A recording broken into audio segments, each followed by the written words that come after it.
días a todos.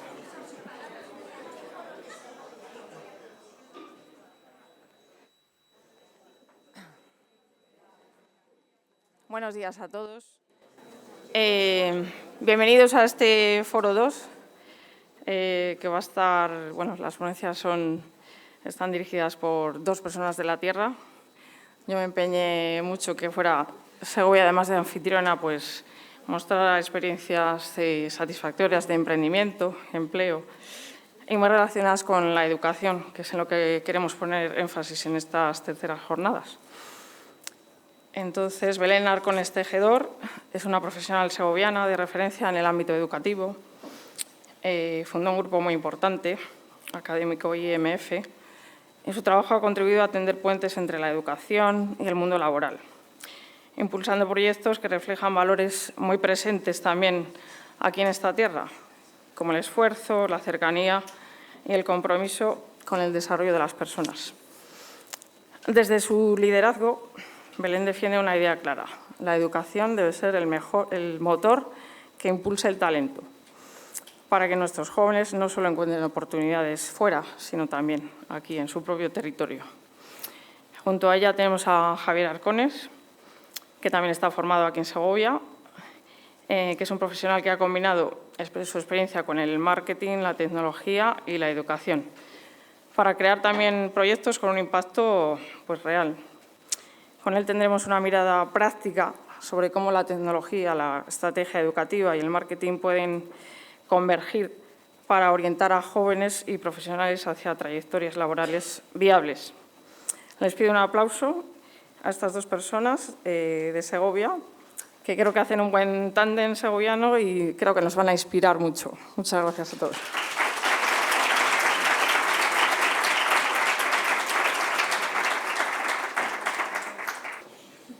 Bueno, quiero empezar agradeciendo, como procede, a los organizadores del evento.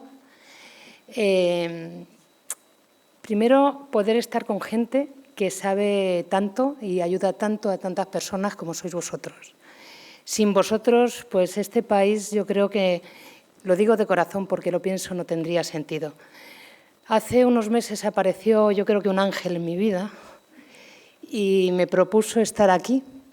Y no sabéis lo que significa para mí estar en esta tierra, que es la mía, volver a casa, que es mi casa, y poder hablar de algo que a mí me gusta tanto. Además, estar en una tierra que sabe tanto y también lo que es retener el talento, cuidarlo y que muchas veces se nos escape, ¿no? Volvemos, nos vamos, volvemos, nos vamos, pero nunca nos olvidamos de la tierra. Yo fundé hace 26 años, ¿se me oye bien ahora? Yo fundé hace 26 años una escuela de negocio, yo creo que fue la primera escuela de negocio que hubo online en España. Tuvimos un éxito, la verdad, que no nos esperábamos, la gente que la fundamos. De ahí pasamos a tener un centro adscrito a una universidad, no quiero decir la universidad por si no puedo o no debo. Quise también que el material que impartían los alumnos y que impartían los profesores fuera un material que fuera elaborado por nosotros. Y de ahí, bueno, pues se formó un conglomerado, una institución académica que yo creo que ha sido de las las más internacionales que ha tenido este país, ¿no? Y bueno, hace tiempo me desvinculé de ella con todo el dolor de mi corazón, pero tenía que elegir un poco entre lo profesional y lo personal, y elegí lo personal. Y sigo un poquito en temas de formación como consejera de algunas instituciones educativas, como regente de una universidad en Ecuador y como vicepresidenta de una cátedra de Derechos Humanos que tiene una red ya de 50 universidades en todo el mundo. Siempre que estoy en un proyecto, siempre quiero que aparezca la palabra educar para un mundo mejor. Es la máxima que me ha guiado la vida, educar para un mundo mejor. Podríamos hablar de informar, podríamos hablar de aprender, podríamos hablar de enseñar, pero para mí,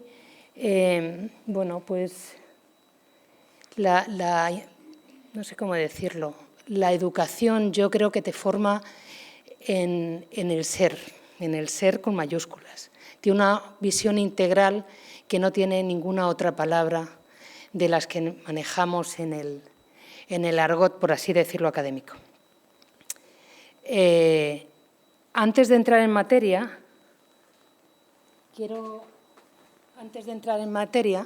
quiero hablaros un poco para que paseéis conmigo, a ver si os gusta cómo lo he enfocado, y de verdad esto consiste en compartir, ¿no? Un valor que yo defiendo siempre, y el trabajo en equipo, y aquí somos un equipo, al menos el tiempo que estemos, ¿no? Me gustaría comenzar por haceros un diagnóstico social de la sociedad en la que estamos ahora mismo viviendo, la sociedad que tenemos.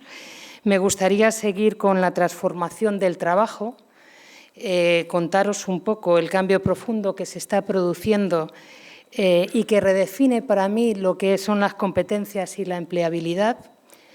A continuación os voy a hablar de lo que es la educación, la que está cambiando y la que no cambia y debería cambiar, yo creo. Y dedicaremos un bloque a la inteligencia artificial. Aquí me han dicho que vosotros sabéis probablemente más que yo, porque habéis hecho muchos cursos, o hay personas que han hecho muchos cursos de inteligencia artificial, ¿no? Y por último, no me podía venir a mi tierra y no decir algo que yo haría desde la más modesta opinión. Tenemos una sociedad en transición. Estoy mirando, sí, es que no, ¿vosotros cuál estáis viendo? Porque tengo dos.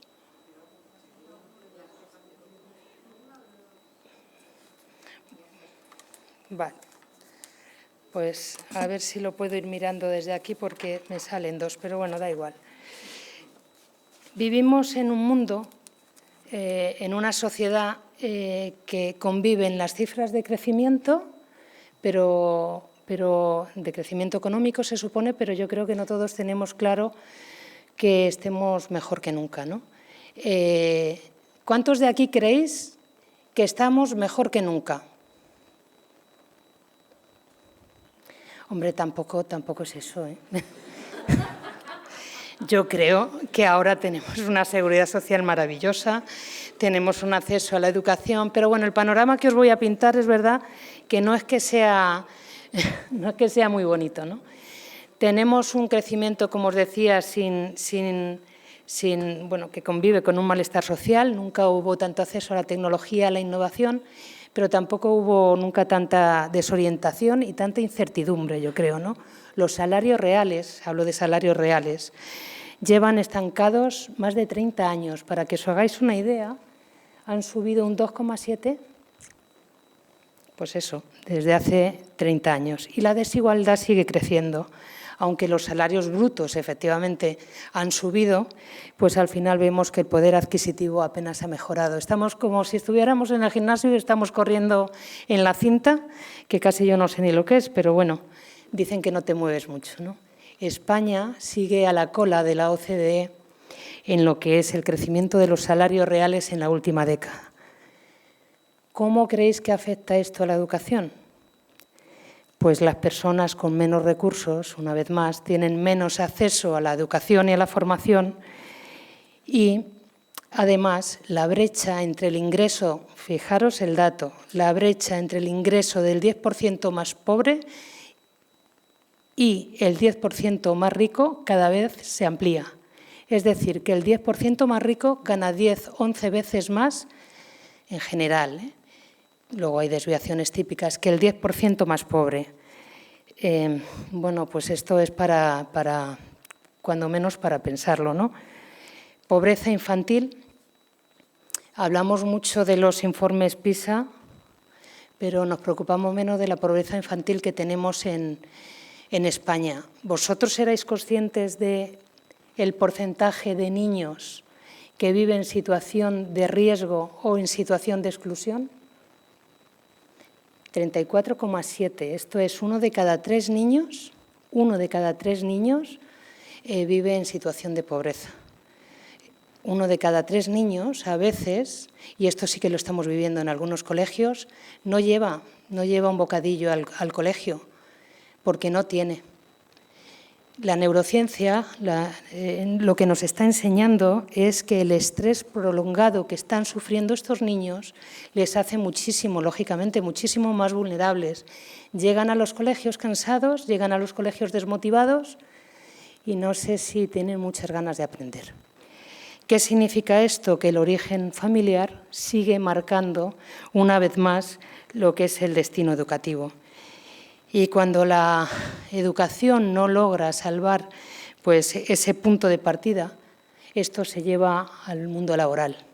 Y el mundo laboral pues, hereda la desigualdad que viene del sistema educativo. Lo que empieza como una brecha social se convierte en una brecha de competencias, en una brecha de talento y en una brecha de empleabilidad y de futuro. Para luchar contra la pobreza infantil, no es solo una cuestión de política social. Yo que estoy bastante implicada con ONGs y temas solidarios, humanísticos, creo que ya es una política educativa. También nos afecta bastante al mundo de la educación. Cada escuela que acompaña está corrigiendo desigualdades que ningún subsidio va a poder compensar nunca. Yo creo que está claro que la pobreza infantil sin duda vacía aulas y vacía futuros. Y si la pobreza infantil vacía aulas y futuros, pues nos estamos también ya cuestionando qué es lo que va a pasar con la despoblación que está viviendo nuestra tierra. Envejecemos, nos despoblamos y hay una pérdida de talento joven. España es uno de los países más envejecidos del mundo. ¿Qué porcentaje de personas creéis que tiene España y que pasan de 65 años? Un porcentaje, más o menos.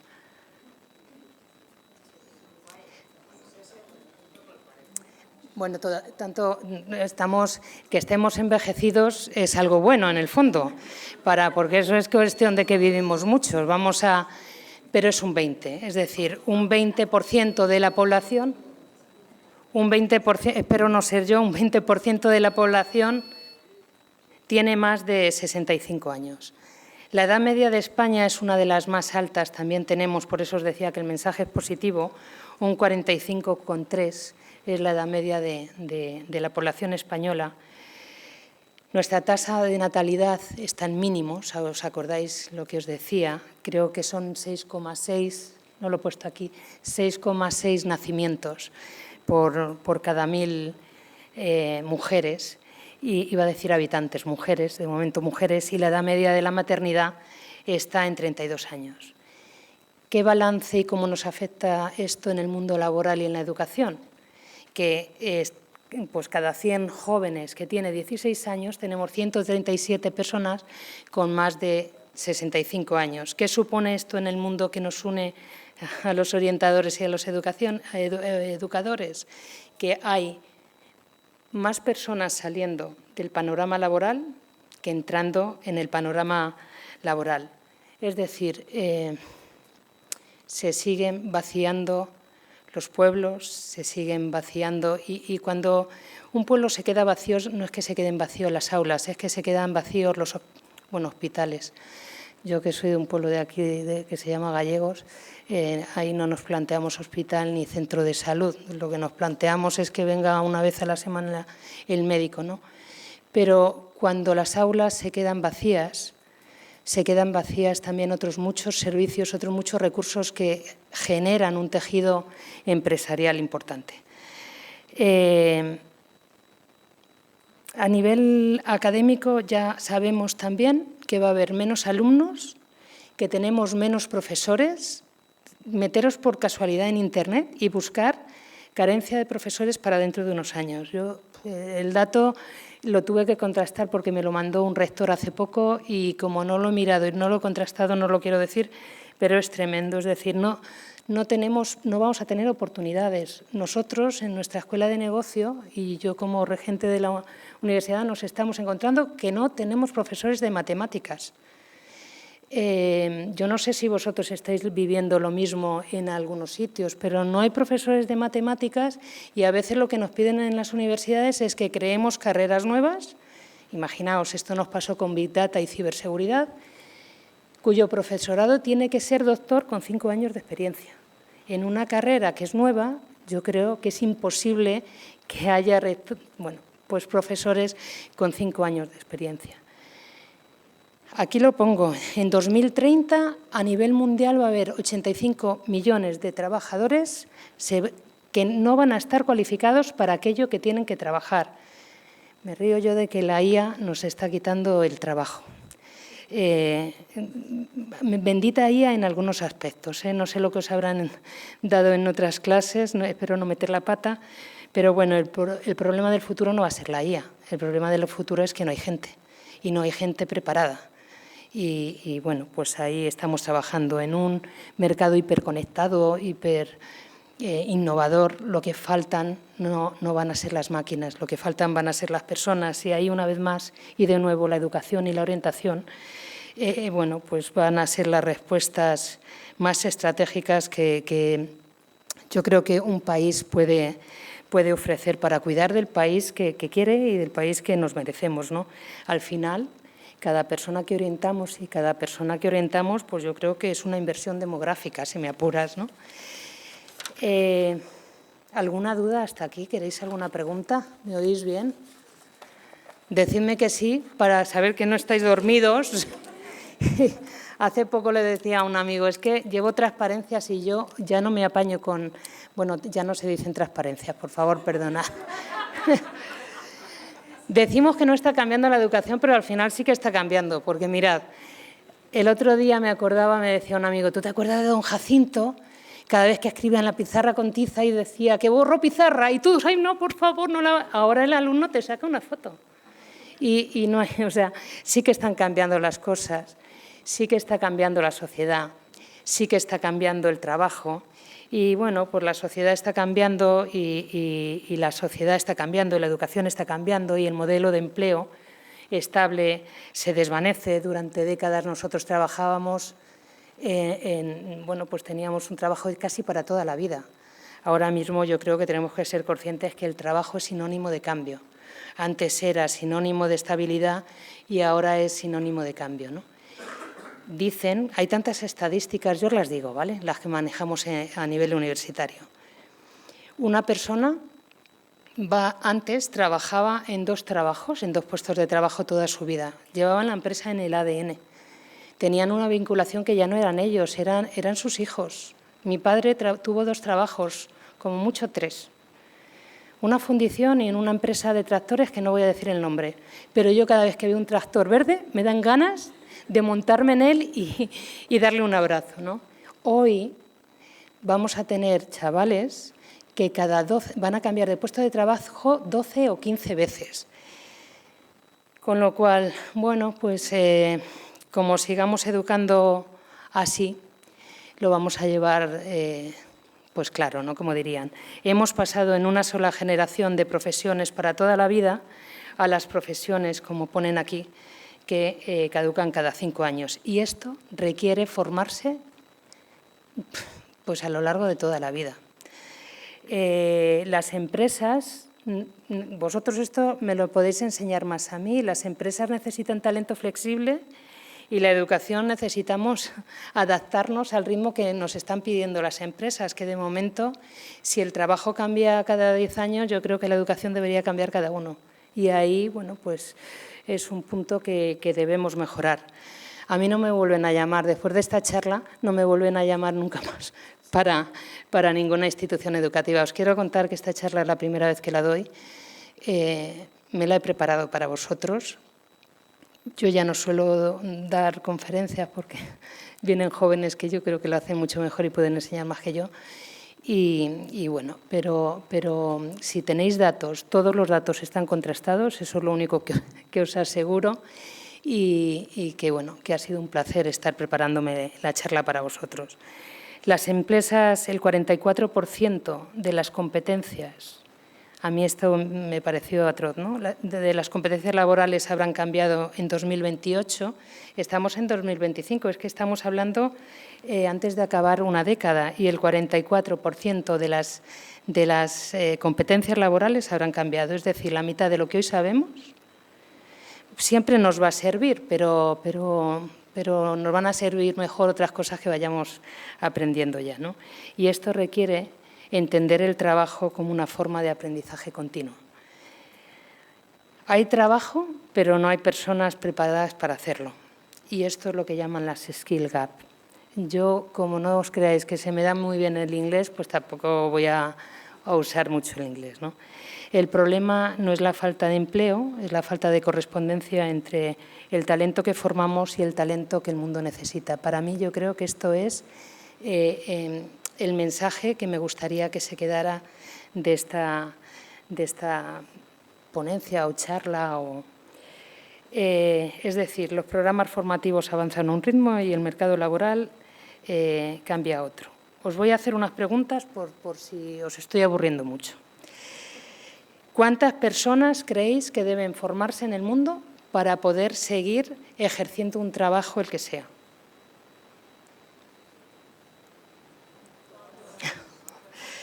Pues no sé si todas, pero desde luego 100 millones. Es decir, va a haber trabajo. ¿Cuántos empresarios en España creéis que considera que no encuentra el perfil necesario que está buscando? Oye, creía que os iba a venir a amargar la mañana y yo creo que os la voy a motivar un 74%, que yo creo que no está mal. Pero no deja de ser triste, ¿eh? ¿Cuántas vacantes técnicas hay sin cubrir en España? Pues 150.000. Es decir, ¿qué trabajo tenemos? Tenemos aquí el trabajo que cambia, nuevos nichos y brechas emergentes. A mí esta, ¿cómo se llama? ¿PPT? ¿Cómo lo tengo que llamar? Slide. Esta slide me apetecía traeroslo. Esta clasificación la ha hecho Bill Gates, que como me decía un amigo, pues si él está comprando búnker, será que sabe más que nosotros de lo que va a venir, ¿no? Pues como sabe de lo que va a venir, he querido deciros qué nichos de crecimiento él considera que va a haber. Mirad, ¿veis? Están haciendo fotos a esto. Antes las hubiéramos tenido que pasar canutas porque nos borraban la pizarra. Lo divide en tres: diseñadores del futuro, que son las personas, bueno, que se dedican a STEM, data mining, Big Data, ciberseguridad, machine learning, bueno, todo esto. Están los constructores del planeta, energía renovable, sostenibilidad, medio ambiente, etc., etc., etc. Y están los cuidadores del ser, que yo creo que eso espero que no falte nunca, que son las personas que educamos, las personas que orientamos, las personas que se dedican a temas de salud. Y aquí se abre, una vez más, otra doble brecha, porque paradójicamente en estos ámbitos es donde más gente falta. Y se abre una doble brecha, las mujeres en las profesiones STEM. Yo creo que, ¿sabéis lo que son las profesiones STEM? No hay mujeres en ciencias, tecnologías, ingenierías y, una vez más, matemáticas, que es que duermo con las matemáticas ya. Para que os hagáis una idea, un 22% de las personas que se dedican a IA son mujeres. Para que os hagáis una idea, un 23% de los que se dedican a cuidados, salud y demás son hombres. Yo aquí no quiero hablar de brechas, de techos de cristal ni nada, ¿vale? Porque no me parece el foro. En eso sí soy especialista y doy conferencias, pero para hablar de feminismo y el talento de las mujeres. Pero esta brecha yo creo que no responde, todos lo tenemos claro, a temas biológicos, no responde a diferencias biológicas. Yo creo que tener un útero u otras partes del cuerpo no repercute en que tú puedas dedicarte más o menos a las energías renovables o demás. Las mujeres tenemos aquí un rol que siempre es el de cuidadoras. Por eso, bueno, pues nos orientan mucho más a trabajos que tengan que ver con el cuidado del ser humano y a los hombres con aquello que sea algo eminentemente práctico. No quiero enrollarme mucho con eso porque me voy. Lo que sí que tengo claro es que si seguimos educando desde los estereotipos, pues vamos a perpetuar estas desigualdades, y en cambio si orientamos desde las capacidades, pues vamos a abrir posibilidades, porque un niño, una niña, no puede ser lo que no sabe que existe. Antes hablaba con Laura, que los jóvenes los tenemos muy perdidos, pero si lo estamos los menos jóvenes, ¿no? Una niña no puede ser lo que no sabe que existe, y un chaval no puede elegir un camino si no se lo están mostrando, ¿no? Por eso orientar bien no es ayudar a elegir un empleo, sino es buscar que tu biografía se adopte a un trabajo, ¿no? Aquí viene donde espero que no me graben mis compañeros de universidad. Bueno, durante décadas el sistema ha estado preparando a jóvenes para un mundo estable, que era previsible, que era jerárquico, para un mundo que ya no existe. Si os fijáis, tenemos un sistema rígido, tenemos un sistema que tiene evaluaciones mecánicas, que muchas veces el alumno tiene que elegir entre A, B o C y no puedes matizar ni siquiera al lado con un bolígrafo lo que es, dependiendo del profesor, que está absolutamente desconectado con la realidad y que premiaba más la memoria que la creatividad. ¿Sabéis qué porcentaje de adolescentes dice estar desmotivado con las clases que recibe?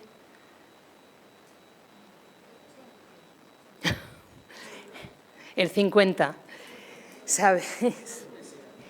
El 50% de los alumnos, de los adolescentes que tenemos, siente que no le está sirviendo de nada estudiar lo que está estudiando. Y el 66% del profesorado, yo no sé si os pasa a vosotros si dais clase, sienten que lo que están impartiendo está obsoleto. Yo no sé si os lo han comentado, ¿no? Educar, está claro que tenemos que educar para un mundo mejor, pero para un mundo que tenga sentido. Y esto implica revisar no solo qué se enseña, sino cómo, os diría, y cuándo y para qué, ¿no? Está claro que la educación no puede seguir enseñando, como pongo en la transparencia, para un mundo que ya no existe. A ver. Aquí. Y ahora que sabemos que el mundo exige un talento nuevo, pues vamos a ver cómo es el sistema educativo y cómo se resiste al cambio. Ojo, no en todas las universidades hay universidades absolutamente maravillosas. Yo que trabajo mucho en Ecuador os diría que hay, y en Chile hay unas universidades punteras que son maravillosas. Pero bueno, por lo general sí que os tengo que decir que creo que nos estamos resistiendo al cambio, que hablamos de innovación, que hablamos de tecnologías, pero bueno, seguimos midiendo por notas y no estamos midiendo por el desarrollo no estamos evaluando el desarrollo de las competencias, y hay un problema más grave. Creer que educar es instruir por el hecho de dar muchos datos, y creer que enseñar es el evaluar por el hecho de que te estén haciendo un examen. No os cuento yo lo que piensan que es aprender, ¿no? Al final, la escuela muchas veces se convierte para alumno y maestro en una carrera de obstáculos. Y yo creo que nos tenemos que poner al día. La consecuencia es que la escuela no puede seguir formando para aprobar un examen tipo test, ni una programación que sea muy rígida. La educación debe formar, y aquí es donde viene también mi mensaje, para comprender lo más importante, ¿no?, que es adaptarse al cambio continuo que nos va a venir a partir de ahora. Debemos romper la inercia, y más sabiendo que en los países con mejores resultados educativos, Finlandia, Corea, el cambio no vino tanto por los currículum, sino por la forma que empezaron a mirar la educación.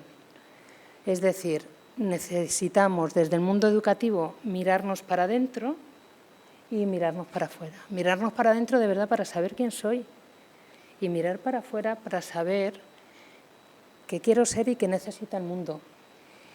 En un mundo que cambia rápido, lo que está claro es que como nos quedemos fuera del mercado, yo no sé qué va a pasar de los jóvenes. Yo sé que sabéis lo que significa el Ikigai. ¿Alguien se atreve a contarnos qué es eso del Ikigai? Porque si no, es que no habéis estado en la charla anterior, que yo me tuve que ir, ¿eh? Pero, ¿sabéis qué es el Ikigai?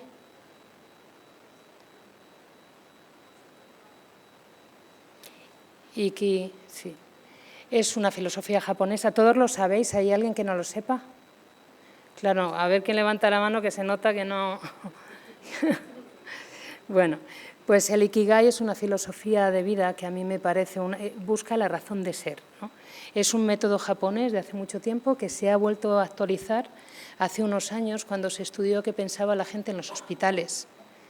En los hospitales que estaban en una situación difícil, oye, pues tú, ¿cuál hubiera sido ahora tu razón de vivir? Pues la razón de vivir es, joder, dedicarte a lo que te gusta, dedicarte a lo que te reconocen, por lo que te pagan y que tenga un sentido para el mundo. No sé si lo he dicho más o menos como os lo han contado, si no, pensad que el otro tenía más razón que yo, ¿no? A veces se aplica para orientar a las personas. Nosotros en mis escuelas de negocio, yo lo digo siempre, que intenten orientar a los chavales para que sigan estudiando lo que desean, pero también que no estén abocados al fracaso. Los que nos dedicamos al mundo universitario sabemos que hay algunas carreras que prefiero no decir, luego sí os las digo, que tienen un 1% de empleabilidad. Yo no sé si tiene sentido estar formando a mucha gente para que luego acaben en el paro, ¿no? A veces se aplica para ayudar a personas, ya os digo, a orientar su futuro y sobre todo para enseñarles un poco lo que sostiene la vida, ¿no? Aquí venimos a compartir, si no nos estamos equivocando. Y llega la inteligencia artificial, que es lo que me han dicho, que vosotros sabéis bastante más. Yo os voy a decir lo que pienso de la inteligencia artificial, ¿vale? ¿Cuántos de aquí utilizáis inteligencia artificial en vuestro trabajo?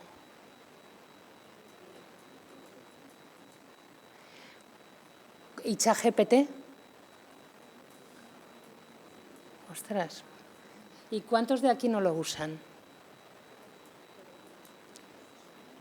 Bueno, yo os cuento, yo soy una fan, pero de lo que entiendo de la inteligencia artificial, porque ya es un mundo tremendo. Hace poco me vinieron a presentar una plataforma educativa basada en la inteligencia artificial y os digo que es un mundo increíble para las personas. Luego más adelante lo cuento. Está claro que la tecnología acelera procesos, pero ojo, que no se nos olvide la ética. La ética tiene que darles una dirección a estos avances, porque es verdad que la inteligencia artificial puede llegar a ser bastante peligrosa. Yo creo que cada revolución industrial ha venido cambiando las herramientas que trabajábamos antes. Yo creo que con esto de la IA, bueno, es que está cambiando hasta la forma en la que creemos o el concepto de inteligencia, ¿no? Que yo siempre he pensado que era más humano que de una máquina, ¿no? La inteligencia artificial no sustituye al ser humano, pero sí que nos debe recordar qué significa ser humano. Yo no creo que nuestros hijos vayan a ser reemplazados por máquinas, pero sí me da mucho miedo pensar que van a ser educados como si lo fueran. Y ahí ellos tienen un riesgo que nosotros no hemos tenido, que nosotros nos han enseñado, yo creo, bueno, cierto pensamiento crítico. Yo no sé si las nuevas generaciones van a poder evaluar desde fuera de la IA, lo que supone la IA. El riesgo no es que las máquinas piensen como nosotros, os decía, el riesgo es que nosotros acabemos pensando como las máquinas y pensemos, bueno, en automatizarlo todo. La IA nos pone ante un espejo, nos amplifica lo que somos. Os recuerdo que la IA, el problema que tiene es que la vamos alimentando entre todos. Es decir, que no hay 4 programadores que se ponen, no, que la vamos alimentando entre todos, hombre, los programadores más. ¿Quiénes la vamos alimentando? Me pongo en primera persona, ¿vale? Hombres, blancos, aquí va a haber un sesgo bestial para aquellas personas que son las de siempre, las que no tienen acceso a el mundo de la inteligencia artificial. Es decir, la IA no va a inventar nada, pero sí lo va a amplificar, y amplifica nuestra creatividad, y amplifica nuestros conocimientos, y amplifica nuestros miedos, y amplifica nuestros sesgos y nuestros estereotipos. Si no se diseña bien y si no la alimentamos bien, pues va a ser un problema. Me comentaba un profesor, yo no lo vi, pero al alumno le puso un examen y entonces le puso una pregunta. Y entré en una de las palabras, como si yo lo pongo aquí, puso, ¿qué palabra era? Elefante blanco. Háblame del elefante blanco. Y lo puso en el color de letra blanco para que no se viera. Muchos alumnos copiaron, pegaron, le entregaron el trabajo y el profesor vio ahí que es que ni se lo habían leído. Bueno, yo creo que nos tiene que facilitar la vida, pero yo creo que tenemos que convencer a los alumnos de que hay cosas, joder, que éticamente no están bien hechas, ¿no? La IA puede integrar y de la misma forma que integra te puede discriminar. Yo creo que también tenemos que saber cómo la diseñamos y cómo la utilizamos. Y la IA va a automatizarlo, ya está automatizando todo. Yo creo que en vuestros trabajos la estará automatizando y nos cuento yo en el mundo de la educación. Según McKinsey, el 40% de los trabajos que estamos haciendo en la actualidad, a mí me gusta mucho dar datos porque lo que yo pueda venir a contaros, pues soy una humilde maestra segoviana que puedo decir esto, pero me lo podría... Pero McKinsey lo que nos dice es que el 40% de las tareas laborales actuales se pueden automatizar total o parcialmente. El 40%, chicos, para que os hagáis una idea, bueno, os lo contaré más tarde. Mi planteamiento es todo en una universidad, todo lo que se puede automatizar, se debe automatizar. Pues hombre, yo creo que no. Hay cosas que aunque sepamos que se pueden automatizar. Yo les pediría a mi equipo directivo, a los maestros, a los profesores, que es mejor que no lo hagan. Debemos automatizar, es evidente, lo que es previsible, lo que es repetitivo, lo que conduce al error humano, pero yo creo que aquello que tenga que ver, bueno, eso nos deja tiempo para pensar, que eso va a ser algo bueno, nos deja tiempo para decidir, nos deja tiempo para crear y nos deja tiempo para actuar con determinado criterio, por decirlo así. La IA no exige solo un conocimiento técnico, como estamos viendo. A mí me gusta decir que exige una responsabilidad ética. Exige pensamiento crítico, lo voy a decir una vez más, y responsabilidad ética. Y esto hace que tengamos que redefinir, que tenemos que enseñar, una vez más os lo digo, para qué, cómo y cuándo, ¿no? Ya no basta con transmitir contenidos y programas, ahora hay que formar con criterio, empatía y creatividad. Necesitamos desarrollar, todos, vosotros también, yo creo, una competencia clave que sea la conciencia digital, capaz de distinguir entre lo que es útil y lo que no es útil, y lo que es ético y lo que no es ético, y como decía antes, lo que automatizamos y lo que no. Frente a la velocidad, yo creo que tenemos que plantearnos, y vamos a parar un poco, y reivindicar la humanización de la educación y la humanización de la orientación, ¿no? ¿Cómo lo lleváis, chicos? ¿Bien? ¿Os estoy aburriendo mucho? Si no, como dirían en la tierra, me tiráis al caño luego al salir, ¿no? La inteligencia, para mí, desde luego, en el mundo educativo, tengo la sensación de que sí que va a ayudar, ¿no? La UNESCO dice que el 70%, pero aquí se está abriendo una brecha. Mis compañeros dicen que no, yo creo que se abre y por eso lo pongo. Creo que se está abriendo una brecha. Los alumnos saben de inteligencia artificial y los profesores a veces no sabemos ni por dónde nos está viniendo, salvo que veamos dos proyectos que son muy parecidos y entonces ya te puedes imaginar por dónde te está viniendo, ¿no? Pero esto significa que si el alumno la usa y nosotros no lo estamos sabiendo usar, podemos encontrar un problema, porque no les podemos ni siquiera decir cómo pueden utilizar la herramienta, cómo pueden hacer los prompts, cómo pueden hacer las preguntas que sean lo más sanas posible, por así decirlo, ¿no? Personalmente creo que en educación la IA no es el problema es no saber usarla con una finalidad educativa. Hace poco me llamaban para un debate y el debate era, ¿sí, IA sí o no? Bueno, pues no te imaginas, es que ni que yo dijera IA no, se fuera a parar esto. Yo creo que la IA ya no hay que decir si existe o no. Ahora, ya está aquí, vamos a intentar trabajarla, vamos a intentar aprender sobre ella y vamos a intentar ponerle, pues eso, cierto recelo de cara a los alumnos. Bien utilizada, como os decía, puede ser una aliada.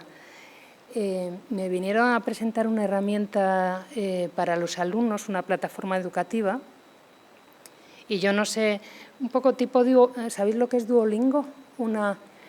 Bueno, pues te automatizaba todo lo que se podía, que era repetitivo. Al alumno notaba cuando había caído un poco más desmotivado e intentaba meterle cosas que le subieran un poco la motivación. Nos analizaba qué puntos fuertes y qué puntos más mejorables, por así decirlo, tenía ese alumno. Orientaba al alumno de la mejor forma posible en función de sus capacidades, que le hacía un DAFO prácticamente de su carrera académica. A mí la inteligencia artificial, si se utiliza bien, pues va a ayudar. Si se utiliza mal, pues va a hacer al final que sea una fábrica de algoritmos que no va a tener ningún sentido. Decía un amigo, además es un eslogan que yo les comenté a unos compañeros y ahora le ha sacado la competencia y no me lo han podido oír, pero dice algo así, no os voy a decir el nombre de la competencia. Dice, la IA no te va a quitar trabajo, a lo mejor habéis visto esa escuela de negocio, pero la gente que sepa de IA sí. Entonces yo tengo claro que es un poco así.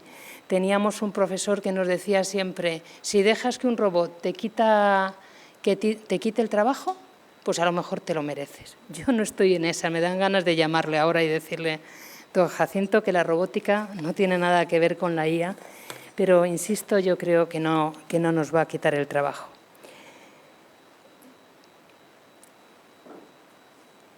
No me quiero ir de aquí. Perdonad, porque esto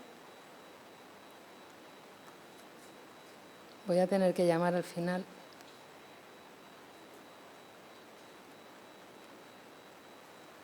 ¿Se ve aquí? ¿Puedes echarme una mano? Ahora. No me quiero ir de aquí sin daros sin decir lo que yo me estoy planteando para las instituciones educativas que yo dirijo o en las que yo estoy como regente o consejera, ¿no?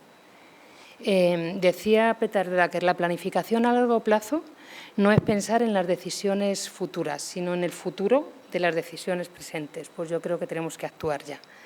Cuando hablamos de educación y orientación estamos hablando de personas y cuando hablamos de personas los cambios solamente son sostenibles si están guiados por valores. Como no tengamos valores, lo hablábamos antes Laura y yo creo que estamos perdidos. El cambio no va a venir, ojalá sí, por esta jornada, por conversaciones que tengamos dentro de la universidad. El cambio va a venir cuando tengamos decisiones entre todos, un pacto que sean coherentes y que se sostengan, ¿no? Tenemos que tener, el currículum no puede seguir siendo un currículum obsoleto que tenemos que dar sí o sí y que tenemos que entregar con unos plazos determinados porque es que hay veces que de verdad estamos dando cosas que sabemos que no tienen sentido. ¿Tenéis hijos en primaria? ¿Alguno?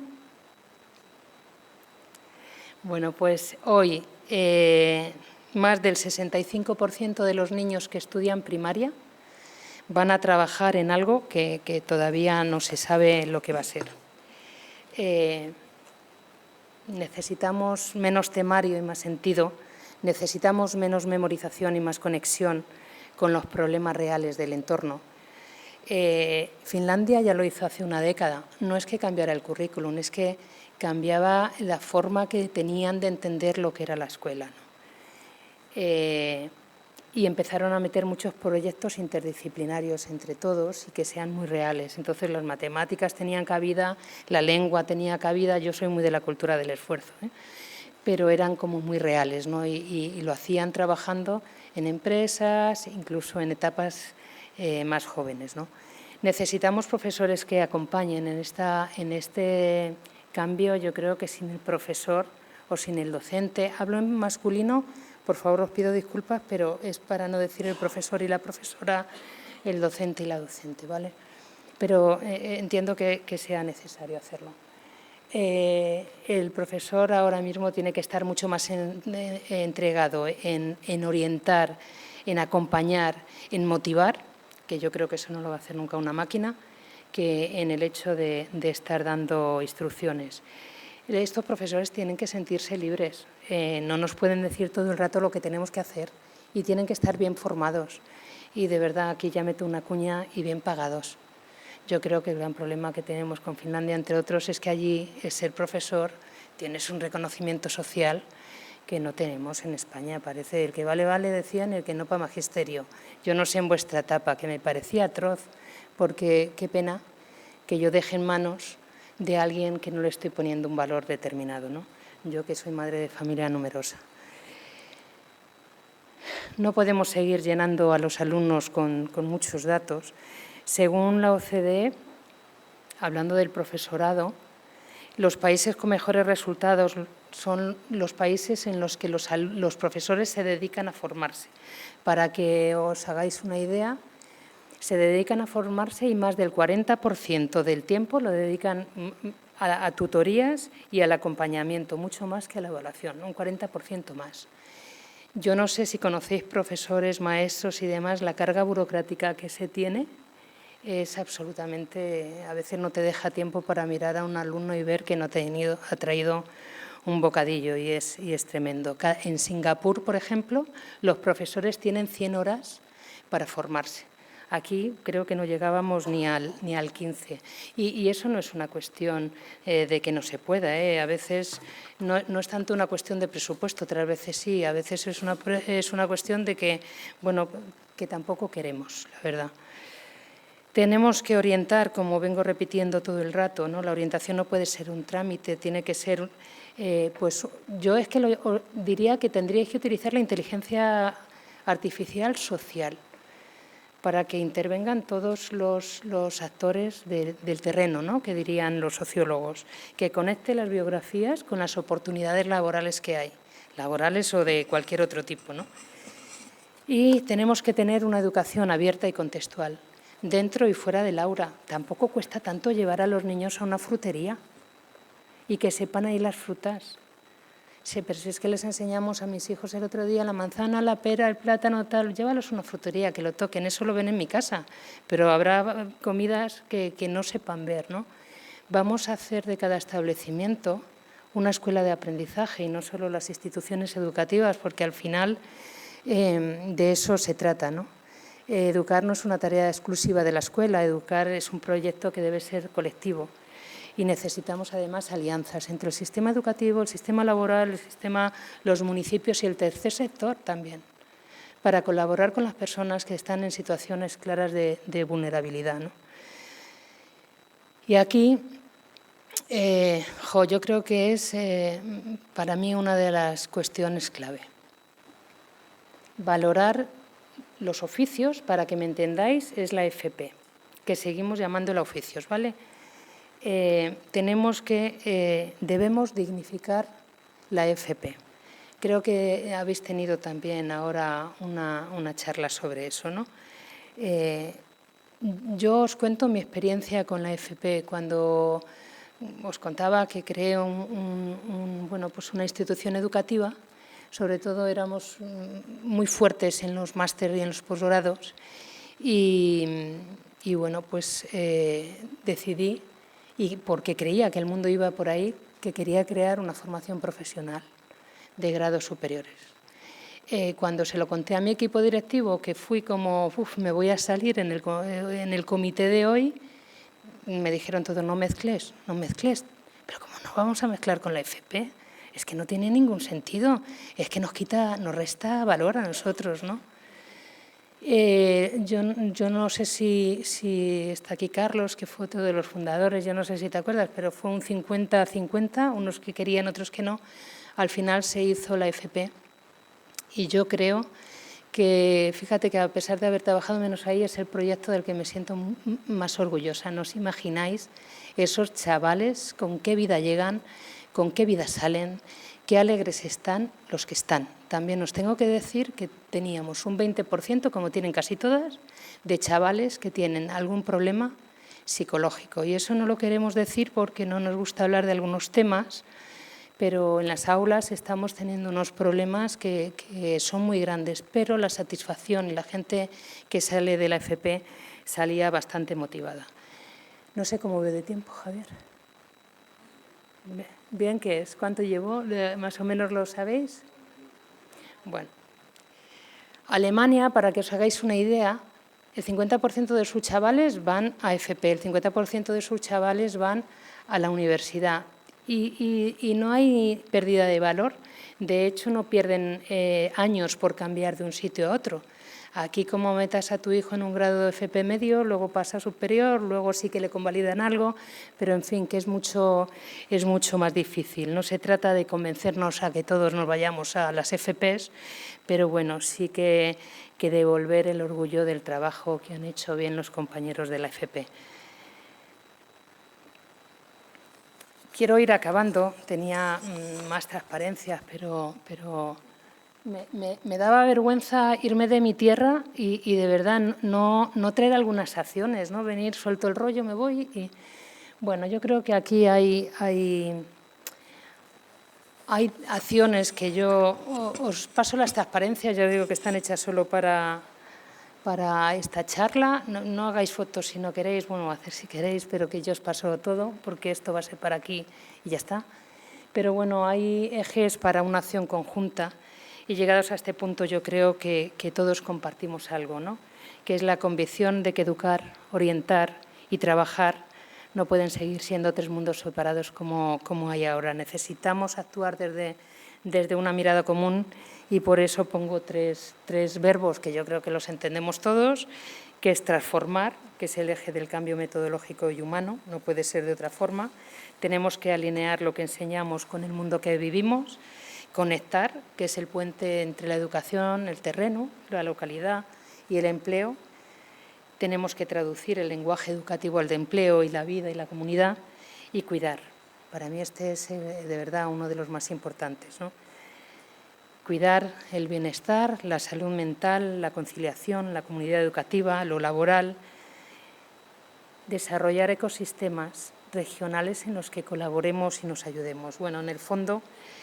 Esto es una alianza viva de lo que me gustaría que algún día pudiéramos hacer, educación, orientación y trabajo. Ahí os lo dejo. ¿Y estáis dispuestos a ver un vídeo? Venga.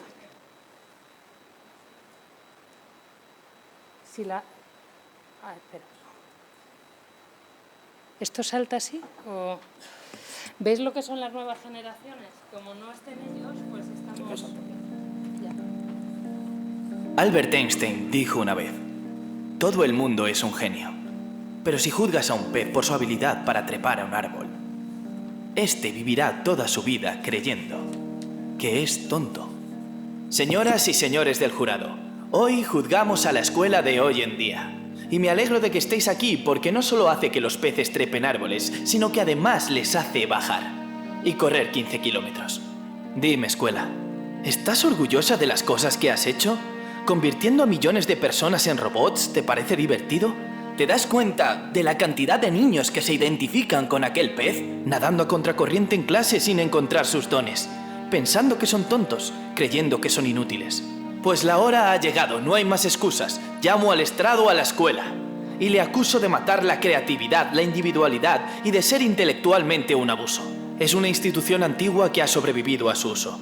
Así que, señoría, aquí concluye mi discurso de apertura, y si me permite presentar las pruebas de este caso, lo haré. Proceda. Prueba A. Esto es un teléfono de hoy en día, y esto un teléfono de hace 150 años. Gran diferencia, ¿no? Sigamos. Esto es un coche de hoy en día y esto un coche de hace 150 años. Gran diferencia, ¿no? Pues fijaos, esto es un aula de hoy en día y esto es el aula que utilizábamos hace 150 años. ¿No es una vergüenza? Literalmente en más de un siglo, nada ha cambiado. Y aún así dices que preparas a los estudiantes para el futuro, pues con estas pruebas debería haber preguntado, ¿preparas a los estudiantes para el futuro o para el pasado? He mirado tus antecedentes y muestran que para entrenar a la gente para que trabajen en fábricas fuiste creado. Lo que explica por qué organizas a los estudiantes alineados, bonito y ordenado. Si queréis hablar, alzad la mano y durante 8 horas al día decirles lo que tienen que tener pensado. Ah, y hacerles competir por sacar un 10, número que determina la calidad de un producto. Por eso se dice esta carne está de 10. Lo pillo, en aquella época todo era distinto. Todos tenemos un pasado y ni yo me libro. Pero hoy no necesitamos crear robots, el mundo ha progresado. Y necesitamos gente que piense de forma creativa, innovadora, crítica e independiente, con la habilidad de conectar. Cualquier científico puede afirmar que no hay dos cerebros iguales y cualquier padre con 2 o más chavales te lo puede confirmar. Así que explícame por qué tratas a los estudiantes como si fueran el molde de mi mano izquierda o esas gorras planas que se venden en esa talla única universal de mierda. Es el lenguaje. Perdón, señoría, pero si un médico receta exactamente la misma medicina a todos sus pacientes, una tragedia sería y mucha gente enfermaría. Pero cuando se trata de la escuela, esto es lo que se ve día tras día. Esta negligencia educacional, donde un profesor se pone delante de 20 niños, cada uno con sus fortalezas, sus necesidades, sus distintos dones y posibilidades, y tú le enseñas la misma cosa de la misma forma, es horrible. Señoras y señores, no debe ser absuelto el acusado. Este podría ser el peor crimen que jamás se haya contado. Y hablemos de la manera en que tratas a tus empleados. Protesto. Denegada, quiero escuchar esto. Es una vergüenza. Los profesores tienen el trabajo más importante del mundo y aún así están mal pagados. No es raro que los estudiantes no reciban lo acordado. Seamos sinceros, los profesores deberían cobrar tanto como los médicos, porque un médico puede realizar una cirugía de corazón a un niño y salvarle la vida, pero un gran profesor puede alcanzar el corazón de ese niño y permitir que realmente viva. Los profesores son héroes, se les critica mucho, pero ellos no son el problema. Ellos trabajan en un sistema sin muchas opciones o derechos. Los currículos los hacen quienes crean la política, no han enseñado en su vida y sacan pecho. Los test estandarizados son su ciencia. Creen que por meter preguntas con respuestas múltiples se ve el nivel de inteligencia. ¡Qué demencia! De hecho, estos test están poco desarrollados para ser usados y deberían ser quitados. Pero no me tomes la palabra a mí, tómasela a Frederick J. Kelly, el hombre que inventó los test estandarizados y que dijo: estos test están demasiado poco desarrollados para ser utilizados y deberían abandonarse, señores y señoras del jurado. Si continuamos por este camino, letales serán los resultados. No tengo mucha fe en la escuela, pero sí tengo fe en las personas. Y si podemos personalizar la sanidad, coches o incluso tu red social, entonces tenemos que hacer lo mismo con el sistema educacional para actualizarlo, cambiarlo y fuera el espíritu estudiantil. Porque es inútil, a menos que trabajemos por sacar el espíritu de todos y cada uno de los estudiantes. Esa es nuestra tarea. No más núcleo común. En vez de eso, alcancemos el núcleo de cada corazón en cada instante. Claro que las matemáticas son importantes, pero no más que la danza o el arte. Démosles a todos los dones la misma importancia. Sé que esto suena como un sueño, pero en países como en Finlandia están haciendo cosas grandes. Sus días lectivos son más cortos, los profesores ganan sueldos decentes, los deberes inexistentes, o se enfocan en crear colaboración en vez de competición. ¿Y sabéis, chicos y chicas sin rumbo? Su sistema educativo rinde por encima del de cualquier otro país en el mundo. Otros lugares, como en Singapur, están teniendo éxito. Escuelas como las de Montessori, programas como los de la Khan Academy, donde no hay soluciones únicas. Pero sigamos adelante, porque mientras que los estudiantes son solo el 20% de la población, son el 100% del futuro de esta generación. Así que ayudémosles a que sus sueños se puedan cumplir y solo Dios sabe lo que podremos conseguir. Este es el mundo que he soñado. Un mundo donde los peces ya no están obligados a trepar árboles. Es todo, señoría. Como quiero acabar después de esto, como la verdad que estamos, quiero acabar con una anécdota de Fernando Burgos. Bueno, se la asignan a Galeano, pero estaban los dos y fue bien le preguntaron, porque en el panorama que se contaron, ¿para qué se quedó la utopía? ¿Tú crees una utopía? ¿Tú crees una utopía? Dice, pues, sí, claro que quiero una utopía. Yo sé que está en el horizonte y sé que nunca la voy a alcanzar, porque si yo ando despacio, la utopía se va despacio. Y si camino lento, la utopía se aleja de frente. Pues entonces, ¿para qué sirve la utopía? Decía, pues sirve para esto, sirve para caminar. sigamos caminando juntos, sigamos en la alimentación, el empleo, la educación. Una vez más motivados, otra vez más motivados, pero sigamos caminando, porque yo creo que la educación y la orientación y el trabajo al final es una forma de esperanza. Gracias a todas las personas que habéis estado aquí, y ahora ya sí, es cierto.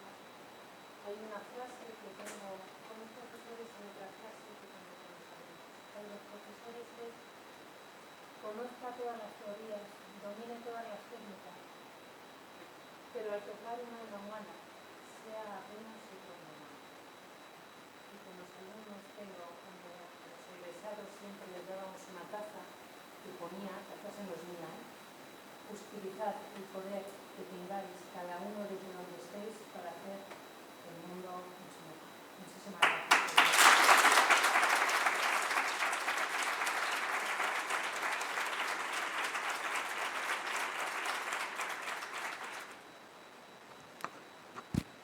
¿Qué tal? Buenos días.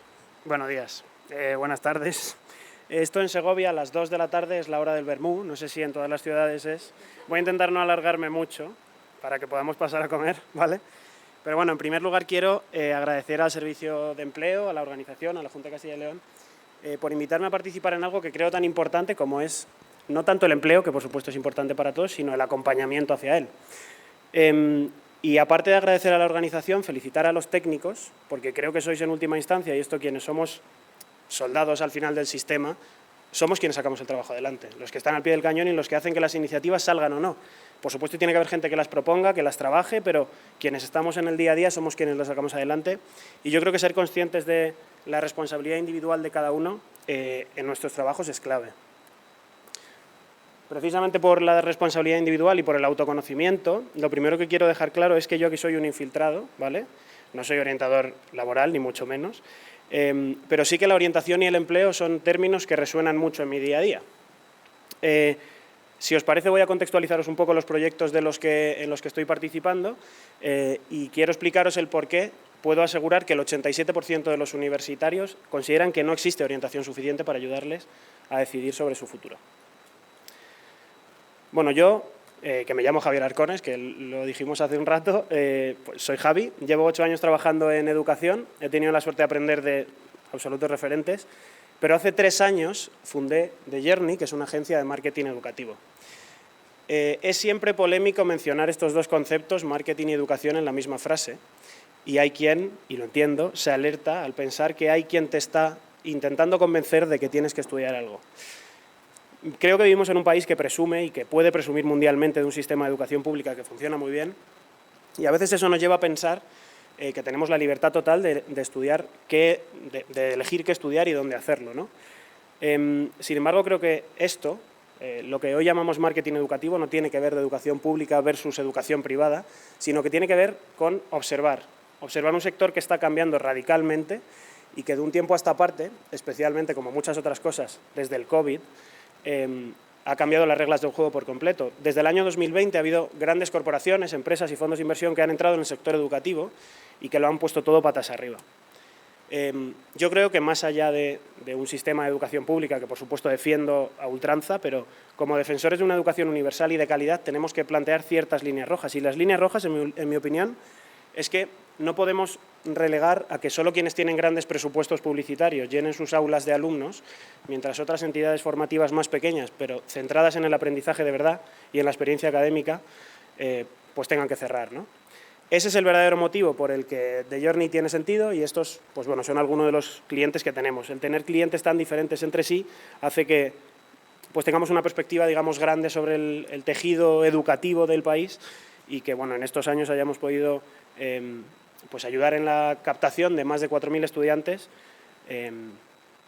desde universidades grandes hasta escuelas muy pequeñitas, pero creo que nos da esa capacidad de síntesis, ¿no? La media de nuestro equipo, la media de edad de nuestro equipo, que hoy en día somos más de 40, es muy joven. Joven comparado con quién hablábamos antes, ¿no? Pero es bastante joven. Hace poco muchos de nosotros estábamos en el aula, no hace tanto. Yo, por cierto, me hace especial ilusión estar aquí porque yo soy de Segovia, yo estudié en Segovia desde los 3 años hasta los 20. Y el ser tan jóvenes nos hizo quizás el ser tan jóvenes o quizá no, pero nos hizo no querer ser una agencia y trabajar solo para otras empresas. Al final del día, a lo que nos dedicamos es a identificar dónde están los estudiantes de determinadas instituciones, llegar hasta ellos, conseguir sus candidaturas y tratar de ayudarles a que se matriculen si hay un match entre lo que ellos buscan y lo que la educación, la oferta educativa tiene. No queríamos, como digo, quedarnos solo en trabajar con otras empresas y es por eso que con quien hablamos en el día a día es con los estudiantes. Voy a pasar de lo que nos genera la facturación para hablaros de lo verdaderamente importante para nosotros como misión, que es esta otra palabra, que además no es muy fácil de leer, pero se llama Lab for Future. Lab for Future es una plataforma de orientación académica, como veis, y es que con esta idea de trasfondo, con la idea de que no solo los grandes presupuestos deben llenar las aulas, sino que tenemos que tratar de que los alumnos sepan hacerse las preguntas correctas, lo que queremos es ayudar a quienes están en proceso de decisión de qué estudiar o dónde hacerlo, pues a que lo descubran. Lo hacemos de manera completamente desinteresada y es una iniciativa sin ánimo de lucro. Y quiero explicaros un poco más sobre la For Future, porque es una plataforma, como decía, de orientación académica que se basa en nuestra idea de que la decisión de qué estudiar, también de dónde hacerlo, pero fundamentalmente de qué estudiar, es una palanca de transformación personal, pero sobre todo social. Por eso nosotros tratamos de no imponer nunca respuestas, sino de ayudar a que los alumnos, los futuros alumnos, se hagan las preguntas correctas. Para lograr esto, que ya digo que para nosotros es la misión principal, tenemos diferentes formatos. Lo que estamos haciendo hoy en día pues es generar contenido para redes sociales, contenido de diferentes formatos, podcast, blog, entrevistas en universidades. Y de hecho, que esto es algo que creo que en el plano orientación tiene mucho sentido mencionar, nosotros empezamos, el proyecto Lab for Future empezó generando un algoritmo basado en inteligencia artificial, por supuesto, que ayudaba al estudiante después de unas preguntas con unas recomendaciones de lo que creía que mejor podía adaptarse a su currículum, a sus necesidades y a sus gustos. Vimos que lo que nos demandaban no era tanto un algoritmo de inteligencia artificial, y cuando hablo de lo que nos demandaban, el quiénes es la gente para la que estábamos trabajando, que era gente joven, lógicamente, gente que estaba en la ESO y en bachillerato. Es por eso que lo hemos llevado todo hacia una asesoría personalizada. Nosotros lo que tratamos es de hablar uno a uno con usuarios de nuestra plataforma y ayudarles a que se hagan las preguntas correctas. Como decía, entenderéis además que hay quien viene, que no quiero hablar demasiado de orientación porque me da casi palo siendo vosotros precisamente expertos en esto, ¿no? Pero hay quienes vienen sabiendo lo que quieren estudiar, pero no sabiendo dónde. También hay quienes vienen con un ideal profesional y lo que nos preguntan es ¿qué tengo que estudiar para llegar hasta allí? Y hay quien directamente llega sin tener un propósito profesional, académico claro y lo que busca son respuestas de cualquier tipo. Bueno, más allá de la metodología que utilizamos, que tampoco me quiero extender mucho en eso, lo importante es que tratamos de estandarizar una parte del proceso para acabar abriendo una conversación, una asesoría personalizada, en la que tratamos de parametrizar en qué momento está, cuál es su background académico, personal, cuál es su contexto y darle posibles escenarios. Pero lo más importante hoy, dado que estas terceras jornadas querían enfocarse mucho en el ámbito educativo y que leo textualmente de la ficha técnica, querían profundizar en los motivos por los que los alumnos estudian lo que estudian y por qué abandonan, os voy a hablar de otra cosa que hacemos en Lab for Future, que es la investigación. Nos hemos especializado en sondear e investigar sobre lo que opinan los estudiantes. Los estudiantes es una masa, es un público que no se le puede poner género, ni edad, ni nada, afortunadamente, pero si pensamos en estudiantes, siempre solemos pensar en gente joven, ¿no? A la gente joven le atribuimos muchísimas cosas buenas, muchísimas cosas malas, pero en ocasiones tendemos a pensar que los jóvenes no tienen un criterio unificado, que tienen otras prioridades, que a lo mejor el empleo, la educación, no es una de ellas.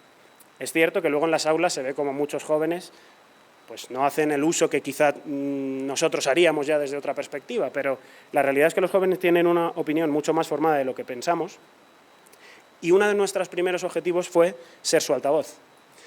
Nosotros estábamos todo el día diciendo que no existe orientación académica suficiente, que nadie te ayuda a decidir qué estudiar. Creo que, bueno, si conocemos el entorno educativo, si tenemos hermanos, hijos, sobrinos en colegio, sabemos que suele haber un orientador en el colegio, suele haber un orientador en el colegio, y que en ocasiones hace desafortunadamente más de psicólogo que de orientador. Nosotros estábamos cansados de repetir que no existe orientación académica en el mercado y para dejar de meternos el dedo en la nariz y pensar si existe o no existe, quisimos hacer, al loro con la flipada que nos pegamos, la encuesta universitaria más grande de España. Cuando se nos bajaron un poco los humos, vimos que para que efectivamente fuera estadísticamente representativa del sistema universitario español al completo, con un margen de error del 1% y un nivel de confianza del 99%, teníamos que recoger al menos 16.440 respuestas. La hipótesis a testar, como he dicho, es esa, si tenemos suficiente orientación académica en España o no. Pero no queríamos quedarnos solamente en preguntarles esa pregunta, sí o no, y recibir 16.000 resultados, sino que quisimos meterle más capas a la encuesta. ¿Por qué? Porque somos conscientes de ciertas realidades que hay en el sector educativo, como que, por ejemplo, este dato, no sé si lo conocéis, pero 1 de cada 5 estudiantes abandonan sus carreras en el primer curso. 1 de cada 5. La mitad de ellos van a probar a otra carrera universitaria, pero la otra mitad abandonan el sistema educativo. Dejan su carrera universitaria y ya se verá más adelante lo que hacen. Precisamente por cosas como esta y por lo que creo que es algo que afecta a todos los estudiantes del país, quisimos meterle, además de la orientación, cuáles son las motivaciones, que eso es lo que vengo un poco a contar hoy, y otro tipo de preguntas más pensadas en la satisfacción con sus universidades, con sus carreras, y otro tipo de cosas como más cualitativas sobre el sistema educativo en general, ¿no? Me voy a meter un poco en el barro, pero para empezar os diré que la encuesta funcionó bastante bien. Esta la lanzamos el año pasado, en 2024. Finalmente conseguimos más de 35.000 respuestas en 30 días. Y hay una cosa que nos llamó poderosamente la atención, que es que la encuesta no era precisamente corta. La duración promedio de cada una de las respuestas fue de 15 minutos y 12 segundos. Que esto es algo que supongo que, pensando en los jóvenes, también solemos pensar de ellos que no tienen capacidad de concentración, que no hacen... Bueno, pues esta encuesta duraba 15 minutos y conseguimos recopilar más de 35.000 respuestas. Por lo tanto, finalmente sí que fuimos la encuesta independiente universitaria más grande del país. De ahora en adelante lo que os voy a enseñar son datos. Voy a intentar no ser demasiado denso con esto, ¿vale? Pero lo que os voy a enseñar son datos, importante mencionar, del nivel universitario, ¿vale? El nivel universitario sigue siendo el predominante en España. Es cierto que hay gráficos que muestran cómo cada vez menos gente se matricula en universidad y más gente se matricula en otros niveles del estilo formación profesional. Es algo que además hay gente que hoy y mañana os va a estar hablando de estos temas mucho mejor que yo y quedaría para otra ponencia diferente. De ahora en adelante nos vamos a centrar solamente en universitarios, pensad en gente que está o ha estado recientemente en la universidad. Como os imaginaréis, nosotros, viniendo del marketing como veníamos, no somos precisamente expertos en materia estadística, pero sí que quisimos, por supuesto, que el cuestionario fuera riguroso y que tuviéramos respuestas que fueran reveladoras, que no nos estuviéramos inventando nada. Creo que salió un cuestionario, la verdad, sólido. Una buena noticia es que para la del año 2026, que es la que empezamos a hacer este curso, la Universidad de Huelva, que es imagino que lo sabéis, una universidad pública, ha puesto a disposición del proyecto un equipo de investigadores, de manera también totalmente desinteresada, para quizá darnos sí que esa capa de más rigor académico, estadístico y científico en la metodología. De ahora en adelante, ya si me meto en el barro y os empiezo a enseñar datos, que no sé si los veis mucho o no, pero bueno, en cualquier caso esto también lo tendréis a disposición. Estas son algunas slides, algunas transparencias de sinopsis y de control poblacional para ver el muestreo de la gente a la que hemos estado encuestando el año pasado, 35.319 participantes finalmente, y lo más interesante es que, al margen de los datos sociodemográficos, es que conseguimos respuesta de la gran mayoría de universidades del país, tanto públicas como privadas, no de todas, porque hay algunas universidades que la verdad que conocimos cuando nos pusimos a mirar si habíamos llegado a todas, pero sí que fuimos capaces de llegar al 99% del sistema universitario español. Además, este volumen representativo nos permite decir que en España, aunque esto hay otros, por supuesto, el informe anual del Ministerio de Educación nos lo dice con más exactitud, pero los estudiantes en España, los universitarios, por promedio, estudian un 53,6% estudian en su propia ciudad, en la ciudad de nacimiento. Un 32,8% se tienen que ir a otra ciudad para estudiar, un 10,7% van y vuelven cada día y un 2,9% estudian online. Esta cifra de 2,9% en grado es aún bajísima, en posgrado, por ejemplo, es superior al 50%, pero estos datos, sobre todo el 32% y el 10,7%, de, digamos, migración estudiantil, me parecía especialmente relevante mencionarlos hoy en una ciudad como Segovia, como la mía, donde muchos tenemos la sensación de que tenemos que salir, de que nos vemos forzados a salir para no estancarnos en lo académico o en lo profesional, aunque, por supuesto, la intención siempre es volver.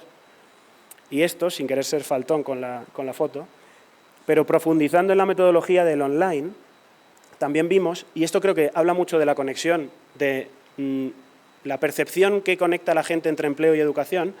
El 35% de los mayores de 34 años estudian online, son la totalidad de ese 2,9% prácticamente de los que estudian online, mientras que para los menores de 25 es un 1%. Ellos mismos, el segmento de mayores de 34 años, decían que estudiaban online para no tener que prescindir de su trabajo actual mientras buscan la mejora en su futuro, ¿no? Entonces, esto, como digo, conectaba mucho con esa percepción entre educación y empleo, que para nosotros no hay otra forma de entenderlo. Sin querer saturar con mucho dato, esto es lo que decía al principio, de que el 87% de los universitarios en España creen que no existe orientación suficiente para ayudarnos a decidir sobre nuestro futuro. La pregunta era dicotómica, ¿era sí o no? Pues un 87% dijo que no. Pero además de eso pudimos ver que la satisfacción promedio de los universitarios en España es del 7,2, que honestamente es algo que nos sorprendió, en este caso, positivamente. Un 7,2 no está mal, yo siempre he sacado 7 en los exámenes y estoy bastante contento. Y que 1 de cada 3, este dato sí que es más preocupante, 1 de cada 3 universitarios en España, a pesar de ya estar dentro, ya estar matriculado, ya estar pues eso, estudiando una materia, sigue sin estar seguro de que es donde tendría que estar. A partir de ahora voy a hablaros de 4 bloques diferentes, ¿vale? Son 3 realmente, porque el último son conclusiones. El primero son motivaciones y trata de responder a la pregunta que decía antes. ¿Por qué los universitarios estudian lo que estudian? ¿Cómo lo deciden? Y después vamos a ver un bloque de satisfacción y en general por universidades y otro enfocado un poco más en las titulaciones, en las carreras. Sobre la decisión de estudios, lo primero era resolver el grado de seguridad con el que los universitarios acceden a sus centros y a sus titulaciones. Pues bien, el 35,4% de los estudiantes universitarios dice que entró teniendo desde siempre claro lo que iba a estudiar. Que esto, de nuevo, es algo que nos sorprendió positivamente, porque no sabíamos que el porcentaje de gente que tiene claro desde niño lo que quiere estudiar iba a ser tan elevado. El 34,9% dijo que fue una decisión fácil, pero el 21,5% dijo que fue una decisión y un proceso muy difícil, y el 8,1% directamente eligieron por descarte. Lógicamente, de estos que eligieron por descarte es de los que después hay unas satisfacciones más bajas, ¿no? Haciendo zoom de los resultados por comunidad autónoma, que es algo que creo que es curioso, los castellanos, seguido de cántabros y andaluces, somos los que más seguridad parecemos proyectar en ese momento, los que más seguros entramos a la universidad, mientras que madrileños, canarios y aragoneses son los que menos. Y ahora sí, estos son los factores por los que los estudiantes dicen que accedieron a estudiar lo que estudian, su titulación. Es decir, escogieron su carrera en base a, y este es el orden correcto, estos 6 parámetros. Lo primero y a lo que más importancia dieron fue a la vocación, seguido de empleabilidad, salario esperado, recomendación de gente cercana, pasión transferida por docentes y tradición familiar en último lugar. Yo creo que hoy, con lo que estamos hablando en estas jornadas, es muy interesante ver que los 3 primeros factores están ineludiblemente conectados con el empleo. Lo primero es la vocación. Yo creo que es, en cierta parte, reconfortante ver cómo los jóvenes, y precisamente viniendo de la ponencia de Belén, que habla de la importancia de la sanidad y de los cuidadores, seguimos teniendo una población estudiantil muy vocacional, que sigue teniendo claro que quiere invertir tiempo en conseguir dedicarse a lo que se quiere dedicar, que tiene una visión clara de lo que quiere de su futuro y que la vocación es lo que más pesa a la hora de decidir lo que estudiar. Y el orden del segundo y del tercero también me parece algo revelador. El salario es interesante, es el número 3, pero por encima está la empleabilidad, es decir, nos interesa lo que vamos a ganar, lo que esperamos que vamos a ganar, que no se sabe nunca, lógicamente, pero lo más importante, y así nos lo han dicho literal, es encontrar trabajo de lo mío, que yo creo que es una frase que todos hemos escuchado en multitud de ocasiones. Hay algo que considero anecdótico, pero que creo que es interesante y que puede darnos algo de luz en el tema, que es, de cada uno de estos factores, tenemos qué carreras estudian los que más importancia le dieron. Es decir, quiénes son más vocacionales, quiénes están más enfocados en el empleo, quiénes están más enfocados en el salario y quiénes menos. Vamos a ver lo de las 3 primeras, porque los estudiantes que más importancia le dan a la vocación son los de veterinaria, educación infantil y medicina.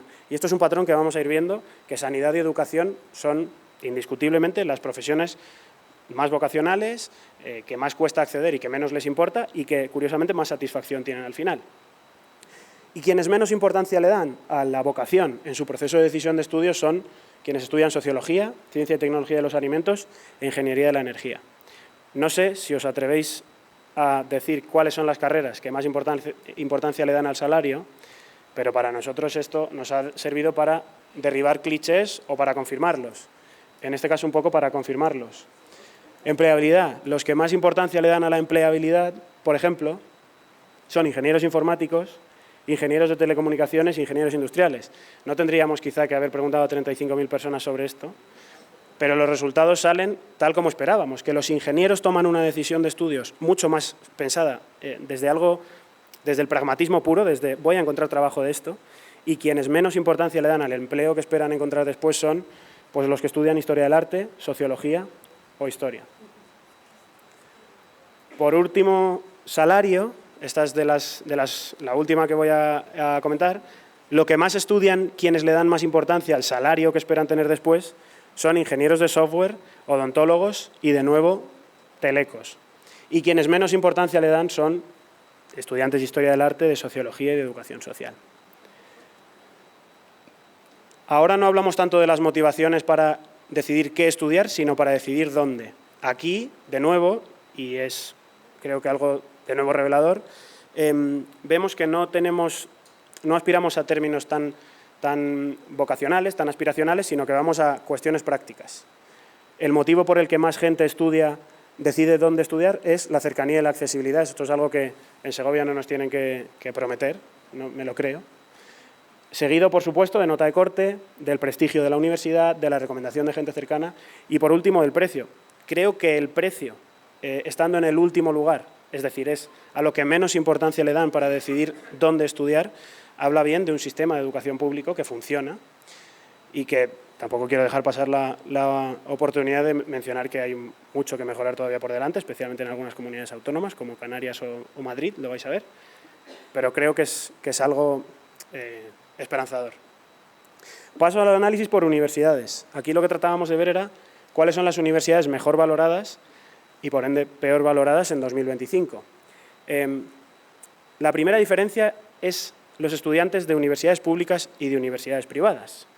La diferencia es mínima. El nivel de satisfacción general es, la verdad, muy poco superior, pero los estudiantes de universidades privadas están más satisfechos de media que los de universidades públicas. Pero no preguntábamos solamente por satisfacción general, sino que tratábamos de sondear diferentes parámetros de la universidad. En los que más diferencia hay es en el nivel tecnológico de las aulas, y esto es algo que tanto unos para bien como otros para mal destacan.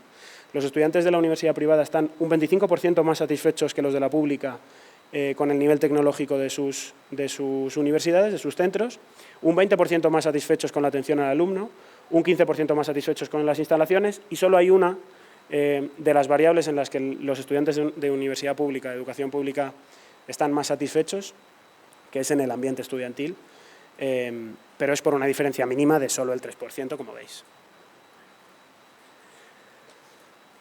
Después, además, tenemos, por supuesto, un ranking de los alumnos de qué universidades son los que estaban más y menos satisfechos con cada una de estas variables. Me podría tirar toda la tarde hablando, por supuesto, pero como he dicho, es la hora del vermú.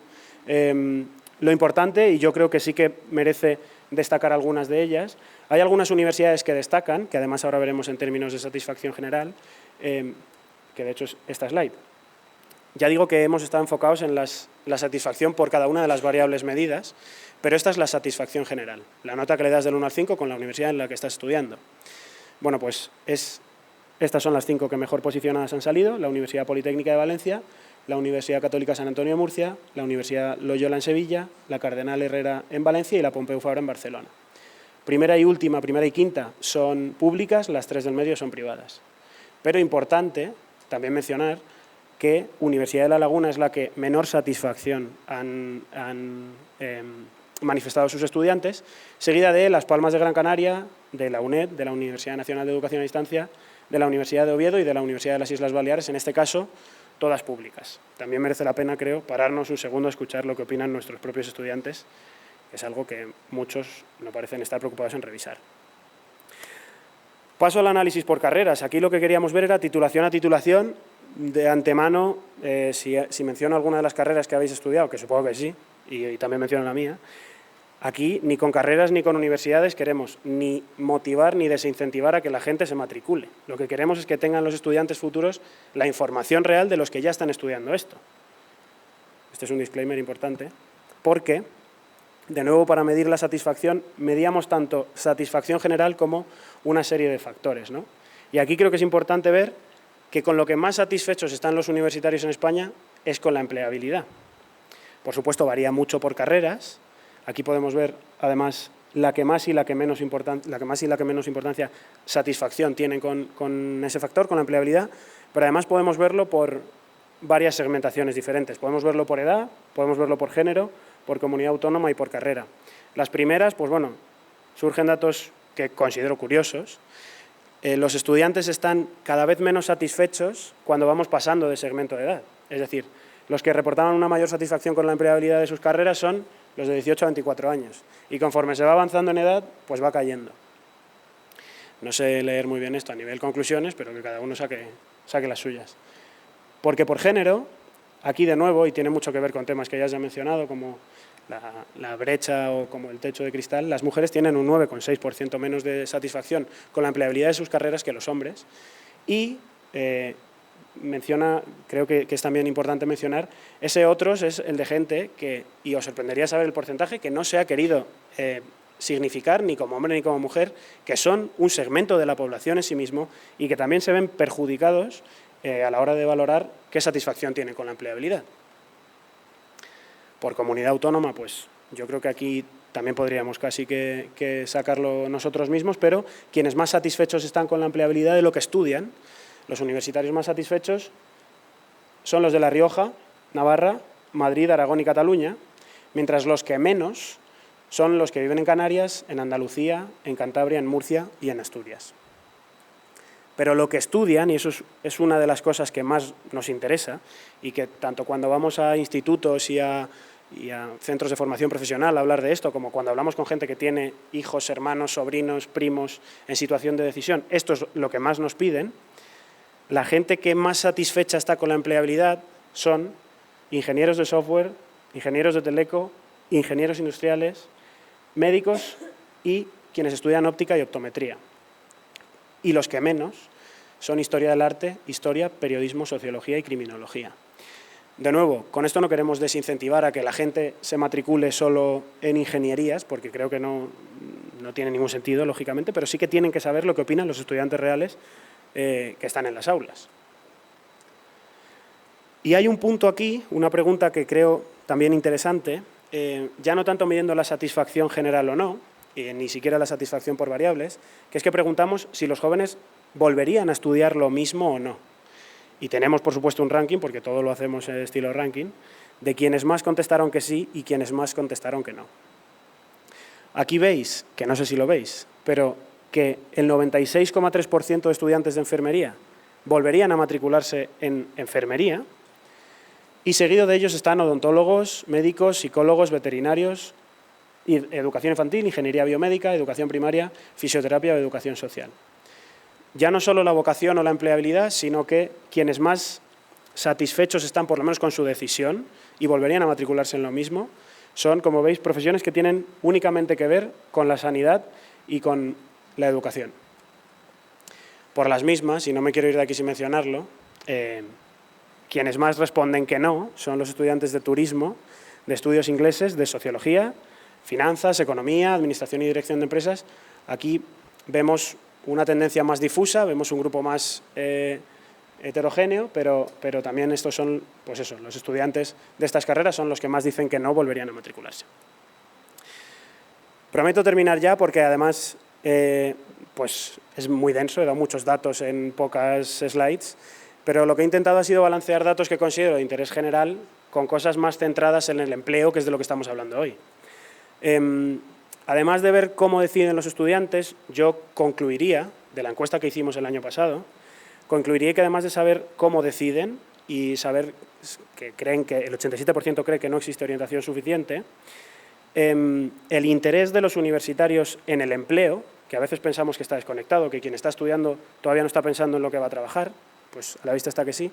Pero no solamente afecta a su nivel de satisfacción con sus carreras o con sus universidades, sino que afecta en sus expectativas y afecta mucho, de lo que más, a cómo deciden. Además, y también es algo estadísticamente representativo por el número de respuestas que hemos recibido, los jóvenes tienen mucho más criterio del que a veces les atribuimos. Estos son, que si ya lo anterior no se podía leer, esto menos, pero estos son 6 testimonios concretos cogidos, vete tú a saber por qué. Pero de las más de 35.000 respuestas, hay más de 20.000 propuestas de mejora del sistema educativo. Esto es una pregunta de texto abierto, en la que preguntábamos por propuestas para mejorar el sistema educativo. Y hubo más de 20.000 bien elaboradas, que no contestaron, ni la dejaron en blanco, ni contestaron ok, ni ninguna... es decir, enseñanzas y aprendizajes de verdad. Les atribuimos muchas veces, como digo, que no tienen un criterio tan sólido, pero sí que lo tienen y quizá a veces lo que necesitan es sentirse escuchados o por lo menos tener determinados foros en los que si quieren puedan participar y dejar su opinión. Así que es por todo esto que yo creo que quienes toman decisiones sobre el sistema educativo y sobre todo los docentes tienen que ser conscientes de que lo que perciben los estudiantes del empleo de después es lo que escuchan de ellos. Innovación, emprendimiento y, en definitiva, futuro, pues los estudiantes perciben lo que los docentes les dejamos que perciban o lo que les queremos inculcar. De nuevo, muchas gracias a la organización y, bueno, ha sido un placer.